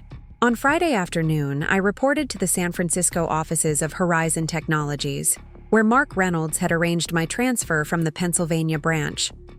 The modern building in the south of Market District housed several technology companies, with Horizon occupying 3 floors dedicated to different aspects of their healthcare software development and implementation. Sarah Mitchell, a woman approximately my age, greeted me as I entered the reception area. I'm Meera Patel, assistant developer on the UX team. Lauren asked me to show you around before your meeting with her. Lauren Chen, the San Francisco office director, had been corresponding with me about the transition, working with Mark Reynolds to structure my role to complement my graduate studies while providing meaningful professional experience and financial stability. Thanks for the welcome, I replied, following Meera through security procedures and into the open concept workspace beyond. I appreciate the orientation. No problem, Meera responded with genuine warmth. I was in your position 2 years ago, graduate student at Berkeley, part-time at Horizon. The company's really good about respecting academic priorities while providing relevant experience. She gestured around the workspace, where developers and designers collaborated in small groups at configurable desk arrangements. Most of the academic partnerships work remotely part of the week, with in-office days coordinated around team meetings and collaborative sprint phases. The workspace design and organizational approach reflected the kind of intentional structure I found most productive. Clear expectations and responsibilities combined with flexibility in implementation. Emphasis on outcomes rather than performative. Presence. It represented another environment where success would be determined by genuine contribution rather than politics or positional authority. My meeting with Lauren Chen reinforced this impression. At 35, Lauren had built her career at the intersection of technology and healthcare administration, bringing both technical expertise and systemic understanding to her role overseeing Horizon's West Coast operations. Mark speaks very highly of your work on the Carson account security protocols, she began after initial introductions. We'd like to integrate you into our patient data privacy team, starting with the UCSF Medical Center implementation that's currently in development. The mention of UCSF created an immediate connection to Professor Vega's research project. That's a fascinating coincidence, I explained. My academic advisor at Berkeley is working with UCSF on algorithm bias evaluation across diverse patient populations. Lauren's expression registered immediate interest. That's an excellent synergy. The privacy protocols you'd be working on here would directly interface with the diagnostic systems her team is evaluating. She made a note on her tablet. We should explore potential for formal research partnership. Your position bridging.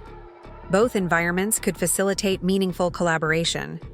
The possibility of integration between my academic research and professional responsibilities represented an unexpected alignment that would amplify impact in both domains. Throughout my undergraduate years, I had maintained careful separation between academic and professional spheres, partly due to my parents' persistent categorization of computer science as a hobby rather than a legitimate career path.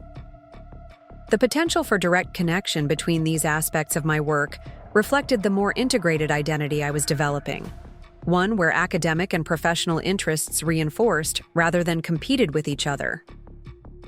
As I left the Horizon offices that afternoon with my security credentials, project assignments, and a flexible schedule that accommodated both my graduate coursework and research responsibilities, I felt a growing confidence in the foundations I was establishing in this new environment.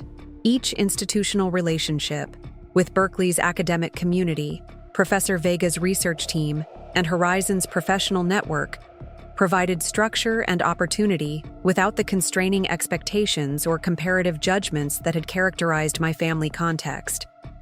The weekend brought opportunities for broader exploration of the Bay Area, including a detailed investigation of public transportation options and local amenities that would support sustainable daily life in this new environment.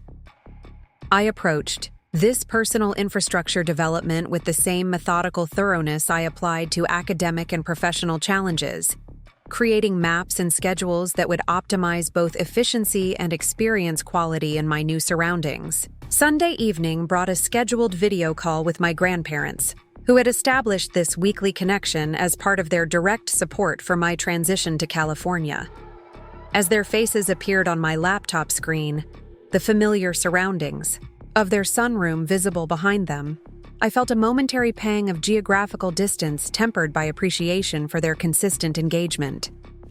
"The apartment looks well organized," my grandmother observed, noting the visible portion of my living space in the background of my video feed. "Are you settling in comfortably?" "Very much so," I confirmed. "The graduate housing is conveniently located, and I've mapped efficient routes to both campus buildings and public transportation for commuting to the Horizon office in San Francisco." "Already establishing systems," my grandfather noted with approval. "What about your academic meetings, first impressions of faculty mentorship?" I described my meeting with Professor Vega and the potential research integration with my professional responsibilities at Horizon, detailing both the intellectual challenges and practical opportunities these connections presented.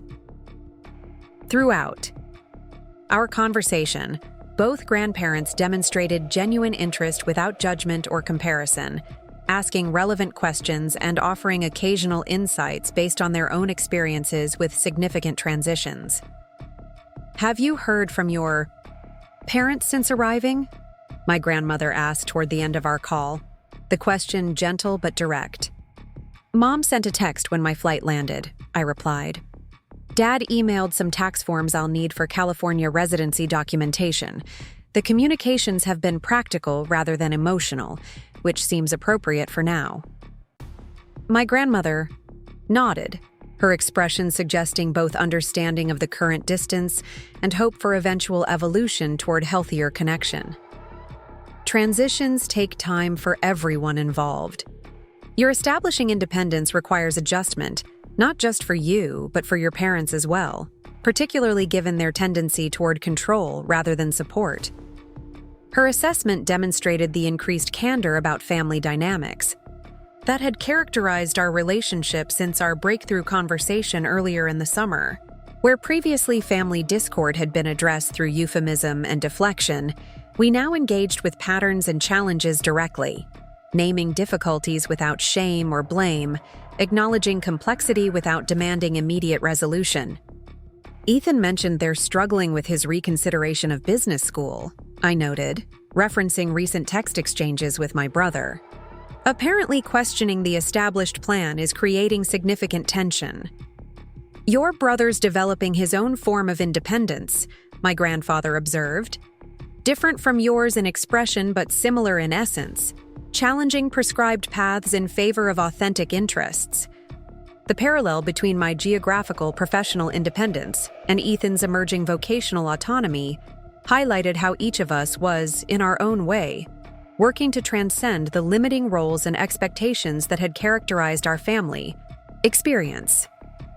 My brother's growing interest in furniture design rather than business management represented his version of self-definition outside parental prescription, less dramatic in external manifestation than my cross-country relocation, but perhaps equally significant in internal meaning. As our call concluded with practical discussion of banking arrangements for my education fund and promises to share photos of campus life as it developed, I felt grateful for the intergenerational connection that had survived and even strengthened through the disruption of established family patterns. My grandparents' support, financial, emotional, and philosophical, provided continuity without constraint, affirmation without agenda. The first weeks of the fall semester established rhythms that would structure my Berkeley experience moving forward. Monday and Wednesday mornings were dedicated to graduate seminars in advanced algorithm design and ethical frameworks for artificial intelligence, while Tuesday and Thursday afternoons centered on Professor Vega's research lab and collaborative sessions with the UCSF medical team. Fridays I commuted to San Francisco for in-person work at Horizon Technologies, with remote work hours distributed throughout the rest of the week according to project demands and academic schedule. Each environment presented distinct challenges that engaged different aspects of my capabilities: theoretical analysis in academic settings, collaborative problem-solving in research contexts, practical implementation in professional responsibilities. Together, they created a comprehensive developmental ecosystem that supported growth across multiple dimensions of expertise and experience. Throughout this period of intense establishment and adaptation, communication with my family maintained the careful distance that had characterized our interactions since my decision to pursue independent living. My mother sent occasional texts with local news from Riverwood or updates about extended family members, her messages maintaining emotional overtones of loss and confusion regarding my continued separation. My father's communications remained primarily practical, focused on financial documentation, insurance matters, or occasional articles related to technology ethics that intersected with my professional interests. Ethan's engagement evolved most significantly, our weekly video calls developing into genuine exchanges about our respective experiences and challenges. His growing awareness of family dynamics that had previously been invisible to him created space for more authentic connection between us. No longer defined by prescribed roles as the favored son and proving daughter, but gradually establishing relationship based on shared experiences and mutual respect. Dad's really struggling with my decision to defer business school, he shared during one such call in late September. Keeps sending me MBA program brochures and articles about furniture, industry management structures, like he can't compute that I might actually want to design and build rather than manage and strategize. The description resonated with my own experience of our father's persistent attempts to reshape my interests toward paths he considered more appropriate or valuable. It challenges his narrative about who we are and what success looks like, I observed. Your interest in design disrupts his assumption that management is inherently more prestigious or important than creation. Ethan nodded, running a hand through his hair in the gesture of frustrated thinking I recognized from childhood. It's like he can't separate his identity from our career choices. as if my wanting to work with my hands somehow diminishes his success as a parent or businessman. That parallel track between his identity and our choices has always been there, I noted.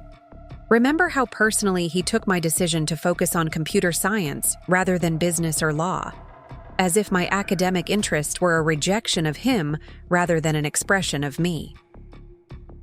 These conversations with my brother about family patterns represented a new dimension of adult relationship, capacity for meta-analysis of dynamics that had shaped us, without either resentment or denial clouding our perception. It wasn't therapy or grievance airing, but rather mutual sense-making that supported both our ongoing individual development and our evolving sibling connection outside prescribed family roles. In early October, 6 weeks into the semester, an unexpected email appeared in my university inbox with the subject line, "Potential Research Collaboration, Mitchell's Custom Furniture." The sender was listed as Robert Mitchell, my father.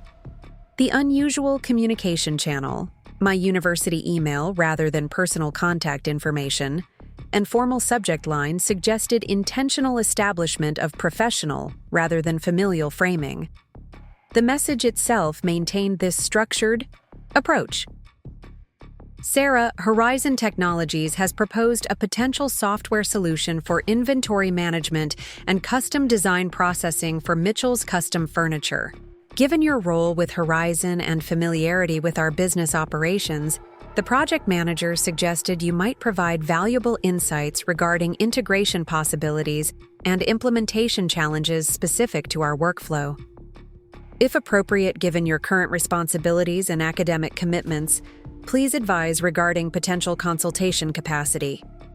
This would be structured as a formal professional engagement with standard compensation and defined parameters, respecting both your expertise and existing obligations. Robert Mitchell, CEO, Mitchell's Custom Furniture. The communication represented a significant departure from previous family patterns in multiple dimensions. First, it acknowledged my professional capacity and expertise without qualification or diminishment. Second, it proposed engagement on explicitly equal terms rather than hierarchical family positions. Third, it respected boundaries by presenting a clear choice for potential involvement rather than assuming availability or obligation. The formal tone and business framing might have seemed cold or distant in conventional family communication, but in the context of our evolving relationship, this approach represented meaningful adaptation to the independent adult identity Anchor had established.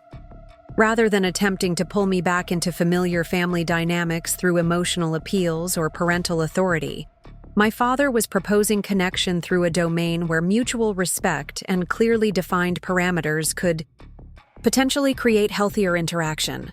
After careful consideration of both practical implications and emotional readiness, I composed an equally structured response. Mr. Mitchell, thank you for your inquiry regarding potential consultation on the Horizon Technologies implementation for Mitchell's Custom Furniture. Given my current involvement with similar integration projects in healthcare settings, there may indeed be relevant expertise I could contribute to your implementation process. I would be available for initial consultation via video conference to assess project parameters and determine appropriate involvement level. My schedule could accommodate this preliminary discussion next Wednesday afternoon, Pacific Time, if that would be convenient for your team. Please advise if this timing works, and I will provide a secure meeting link for the discussion. Sarah Mitchell, Software Integration Specialist, Horizon Technologies Graduate Researcher, UC Berkeley Computer Science. The response maintained professional framing while opening possibility for constructive engagement, establishing both willingness to connect and clear boundaries regarding the nature of that connection. The deliberate use of credentials and professional identification in my signature reinforced the basis for interaction, recognized expertise rather than familial obligation. My father's reply came within hours, confirming the suggested meeting, time and expressing appreciation for my professional consideration of the project needs. The exchange, thoroughly unremarkable in conventional business communication terms, represented extraordinary evolution in our family dynamics. Engagement, based on mutual respect and clearly defined parameters rather than emotional manipulation or hierarchical authority. When Wednesday afternoon arrived, I prepared for the video conference with the same thorough professionalism I would apply to any client consultation, reviewing Horizon's standard implementation protocols for small manufacturing businesses and preparing questions specific to custom furniture production workflows. The structured approach helped maintain emotional equilibrium regarding this first direct engagement with my father since my relocation to California. The video conference began precisely at the scheduled time, my father appearing on screen from his office at Mitchell's Custom Furniture, the familiar wood-paneled walls and industry awards visible behind him. His expression reflected the careful neutrality he typically maintained in business negotiations, though I detected subtle tension in his posture that suggested awareness of the meeting's significance beyond its explicit business purpose. "Thank you for making time in your schedule," he began formally. "We appreciate Horizon's responsiveness to our implementation inquiry. Horizon values understanding client-specific needs before proposing solutions," I replied, maintaining the professional framing while acknowledging the company I represented. "Could you outline the current workflows and specific challenges you're hoping to address with the new system?" For the next 45 minutes, we engaged in thoroughly professional discussion of inventory tracking challenges, custom design, documentation needs, and potential integration points between production and accounting systems. Throughout the conversation, my father referenced my technical expertise without qualification or comparison, asking relevant questions about implementation strategies and acknowledging valuable insights regarding potential workflow optimizations. The exchange represented the most equal and respectful interaction we had ever experienced, engagement based on recognized competence rather than prescribed family roles or hierarchical authority. By establishing connection through professional domains where my expertise was objectively valuable, we had created space for interaction outside the dysfunctional patterns that had characterized our family relationship. As the meeting approached its scheduled conclusion, my father momentarily shifted from strictly business discourse to more personal acknowledgement. "Your understanding of both the technical systems and our specific business challenges is impressive," he noted. "It reflects both professional expertise and the personal insight that comes from family connection to the business." The comment represented careful acknowledgement of our relationship without attempting to leverage it for emotional manipulation or boundary violation. It recognized the potential value of our dual connection, professional and familial, without conflating or confusing the distinct domains. "Thank you," I replied, accepting the acknowledgement without elaborate response. "I'll prepare a preliminary assessment of integration options based on today's discussion and coordinate with Horizon's implementation team regarding next steps." As we concluded the meeting with standard professional courtesies, I felt cautious, optimism about this potential new mode of engagement. Connection through domains where mutual respect and clearly defined parameters could potentially create interaction patterns that honored both our individual identities and shared history, without recreating dysfunctional dynamics. Later that evening, as I reviewed notes from the consultation in preparation for discussion with Horizon's implementation team, my phone displayed an incoming text from Ethan. "Dad mentioned your video meeting today. Said you were exceptionally professional and insightful about the software implementation. Think he was surprised despite himself." The observation captured something I had sensed during the interaction: my father's gradual recalibration of perception as the meeting progressed, from perfunctory professional courtesy to genuine engagement with my expertise. Despite his theoretical acknowledgement of my computer science capabilities, the direct experience of my professional competence had apparently made a different kind of impact. "It was a productive consultation," I replied, careful not to overinterpret or exaggerate the significance of this initial professional engagement. "The project actually has interesting technical challenges regarding custom design documentation. He also mentioned you didn't once say, "I told you so," about the value of computer science knowledge for the family business, Ethan added. I think he was expecting at least subtle gloating, given how dismissive he's been of your computer hobby all these years. The observation highlighted another dimension of our evolving dynamics. In establishing genuinely professional engagement, rather than seeking emotional vindication, I had demonstrated a maturity that apparently contrasted with my father's expectations based on previous family patterns. The absence of "I told you so" attitudes represented growth beyond the proving-approving dynamic that had characterized our relationship for years. Professional consultation isn't the place for personal history, I responded simply. The project needs should determine the approach, not past interactions. That's remarkably mature, Ethan noted. I'm still working on separating personal feelings from professional interactions with them. Every conversation about furniture design versus business school feels loaded with history and expectations. His candid acknowledgement of ongoing struggle with boundary setting reflected the different paths and timelines of our respective journeys toward healthier family engagement.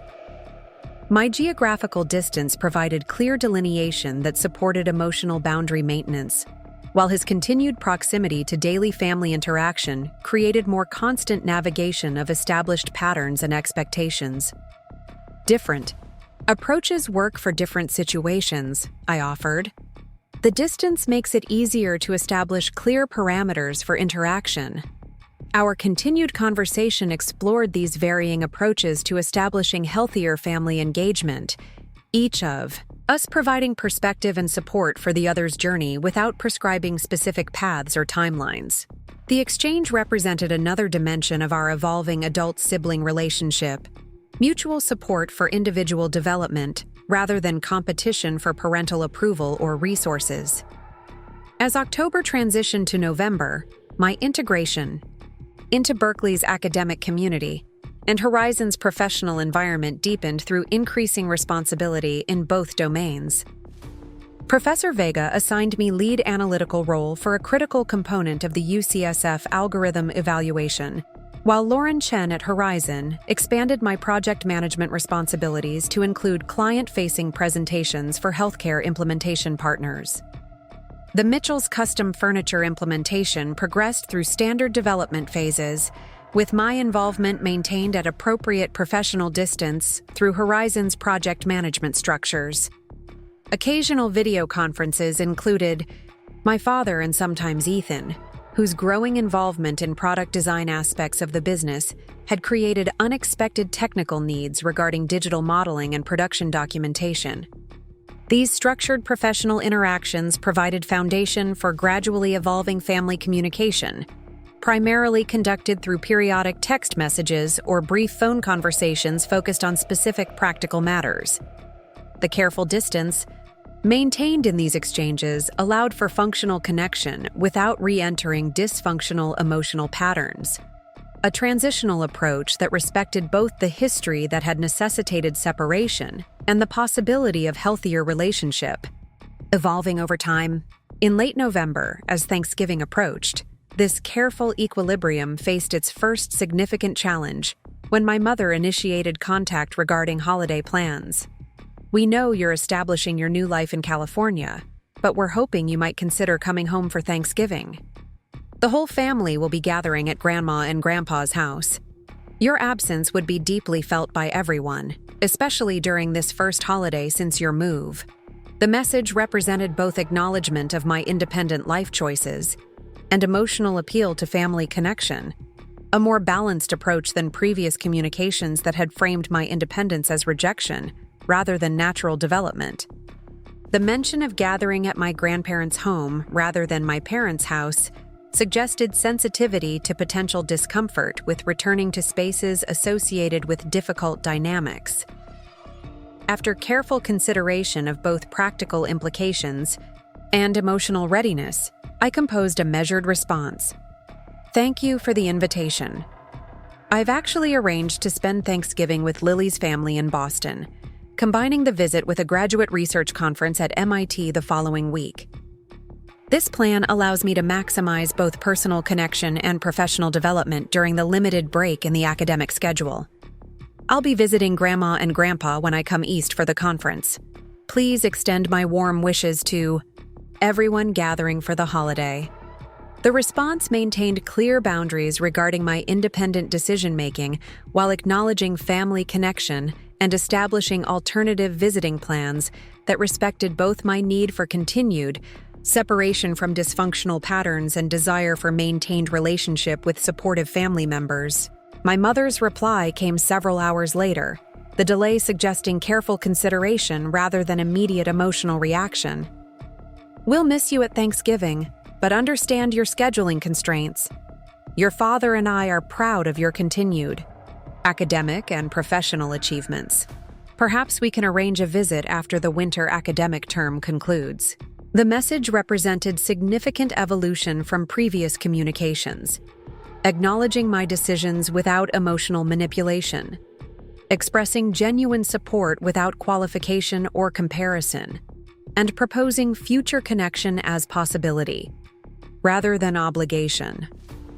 Whether this reflected authentic development in perspective or simply strategic adaptation to my established boundaries remained unclear, but the communication itself demonstrated potential for healthier interaction patterns moving forward. As the academic semester approached its conclusion in December, bringing final projects and comprehensive assessments across both my graduate courses and research responsibilities, I received an unexpected email from Professor Vega. Sarah, the ethics research team at Stanford AI Laboratory has contacted me regarding potential collaboration on healthcare algorithm evaluation, extending our UCSF project. Their specific interest includes your analytical framework for identifying implicit bias in diagnostic recommendation systems. They've requested your participation in their Winter Symposium panel on ethical implementation in clinical settings, alongside representatives from major healthcare systems and regulatory agencies. This represents significant recognition of your contribution to this developing field. Please advise regarding your availability for this engagement in January. Professor Eliana Vega. The invitation represented external validation of my research, contributions at a level typically reserved for advanced doctoral candidates or early career faculty rather than first-semester master's students. It suggested that Professor Vega had not only recognized my capabilities, but actively promoted my work within broader professional communities, the kind of meaningful mentorship that supported development through challenge and opportunity rather than protection and limitation. This professional recognition, coming at the conclusion of my first semester at Berkeley, provided tangible evidence that the path I had chosen based on authentic interests and capabilities, rather than external expectations or family position, was indeed aligned with my genuine potential. The independence I had established, geographical, financial, and psychological, had created space for development that might have been constrained or diverted within the limiting dynamics of my family system. As I prepared my response to Professor Vega and began researching the Stanford AI Laboratory's ongoing work in healthcare ethics, I received a text message from my grandfather. Your grandmother and I have been following your academic progress through Professor Taylor, who keeps in touch with colleagues at Berkeley. Your research on healthcare algorithms is apparently creating quite a stir in the field. When you visit after your Boston conference, we look forward to hearing more. Proud doesn't begin to describe it. The message represented another dimension of evolving family dynamics, recognition and celebration of achievement without comparison or qualification, genuine interest in my work without agenda or ulterior motive. In establishing relationship outside the dysfunctional patterns that had characterized my parents' approach, my grandparents had created space for the kind of unconditional support and appropriate pride that nurtured continued growth rather than creating pressure or dependency. As December unfolded, bringing the semester to its conclusion through final projects and comprehensive examinations, I found myself reflecting on the extraordinary evolution that had occurred since that pivotal moment in my parents' kitchen almost exactly 1 year earlier. when the discovery that they had transferred my entire college fund to Ethan had catalyzed the series of decisions leading to my current circumstances. What had initially felt like devastating betrayal had ultimately triggered necessary separation from limiting patterns, creating space for development that might otherwise have remained constrained by family dynamics resistant to change or growth. The Davis Scholarship that my parents had dismissed as merely convenient timing had opened doors to world-class educational opportunities aligned with my authentic interests and capabilities. The computer hobby they had consistently undervalued had generated professional recognition and financial independence that supported autonomous decision-making based on genuine priorities rather than external expectations. Most significantly, the relationships within our family system had begun tentative evolution toward healthier patterns. My parents gradually adapting to engagement based on mutual respect rather than hierarchical authority. My brother developing his own form of independence through authentic vocational interests rather than prescribed paths. My grandparents offering direct support and recognition outside dysfunctional family filtering. This evolution hadn't erased history or instantly transformed deeply established patterns, but it had created possibility for new modes of connection based on different foundational principles: respect for boundaries, recognition of individual identity, engagement through mutual interest rather than obligation or manipulation. Whether these tentative new patterns would sustain through future challenges remained uncertain, but their emergence represented significant progress from the rigid dynamics that had previously defined our family system. As I packed for my holiday trip east, the Boston Thanksgiving with Lily's family, the MIT Research Conference, the visit to my grandparents in Pennsylvania, I felt grateful for the foundation of independence that made these connections choices rather than obligations or escape routes. The geographical distance I had established had created necessary space for psychological and emotional development, allowing engagement with family relationships from a place of integrated identity rather than reaction or compliance. The journey ahead would certainly include continued navigation of complex family dynamics, periodic regression to established patterns during times of stress or transition, and ongoing recalibration of boundaries appropriate to evolving circumstances. But the foundation had been established for a fundamentally different approach to these challenges, one based on authentic identity and genuine choice, rather than prescribed roles or external expectations. In that transformation lay the true value of independence, not isolation from meaningful connection, but freedom to engage from a place of integrated purpose and deliberate choice rather than compliance or reaction. It represented capacity to transform patterns rather than simply escape or endure them, creating possibility for healthier relationships in all domains of life moving forward. As the California evening descended outside my apartment window, the Berkeley campus transforming in twilight illumination, I completed preparations for my journey east with a sense of confident anticipation rather than apprehension. Whatever challenges lay ahead in navigating evolving family dynamics, I would meet them from a place of established independence and integrated identity, capable of engagement without enmeshment, connection without compliance, relationship without regression, to dysfunctional patterns. The path had not been easy or without significant emotional cost, but in choosing authentic direction despite resistance and establishing independence despite obstacles, I had created possibility for development aligned with genuine capabilities and values, rather than external expectations or limiting family roles. That alignment between authentic self and chosen path represented the most meaningful outcome of the journey catalyzed by my parents' unexpected decision to redirect my college fund, a decision that had inadvertently opened door to greater independence than they had ever imagined or intended. Up next, you've got 2 more standout stories right on your screen. If this one hit the mark, you won't want to pass these up. Just click and check them out.